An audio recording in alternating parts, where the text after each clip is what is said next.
Everyone's in on the Great Reset. Well, almost everyone. There's one guy who's got the power to do something to stop it, and you know exactly where I'm going. And they made a mistake. They tried to get Trump on their side, so they invited Donald Trump to Davos, I think a couple of times. But in January, when Donald Trump, I think, really began to see the beast that he was up against, he went to Davos, to the World Economic Forum, and he stuck a mega finger in their eye. We're committed to conserving the majesty of God's creation and the natural beauty of our world. But to embrace the possibilities of tomorrow, we must reject the perennial prophets of doom and their predictions of the apocalypse.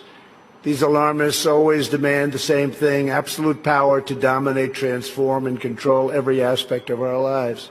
We will never let radical socialists destroy our economy, wreck our country. 2 days after Donald Trump gave that speech, the 89-year-old leftist weirdo billionaire George Soros made an emergency intervention where, at Davos, once again, warning that the U.S. 2020 election will determine the, quote, fate of the whole world. Now, in the context of Davos, take a look at this one more time. This is a month after Donald Trump addressed Davos and stuck the MAGA finger in their face.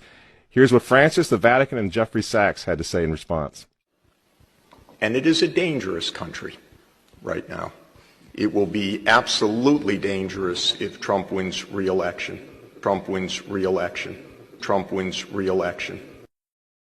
Francis invited this guy to the Amazon Synod as an honored guest and advisor. He's also Bernie Sanders' advisor. What's he doing in the Vatican? Why is this guy who's a promoter for socialist, out and out socialist, Bernie Sanders, what's he doing advising the Pope? Why does he have entree to the Vatican, friends? Sachs supports abortion and contraception, but that's not a problem for the Vatican. For the Vatican, for Pope Francis, and for his friends at the UN, Donald Trump is the problem, obviously, friends.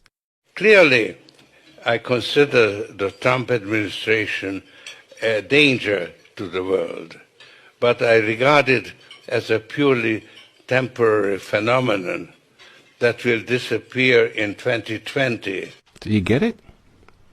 Do you see why there's so much hate for Trump? Because with all of his faults, again, he's the capitalist. He's not the globalist. He never will be one of them, which is why he pulled the United States out of the Paris Climate Agreement. Donald Trump pulled the United States out of the World Health Organization. That's Bill Gates and company. And now he's threatening to pull the United States out of the World Trade Organization. People say, yeah,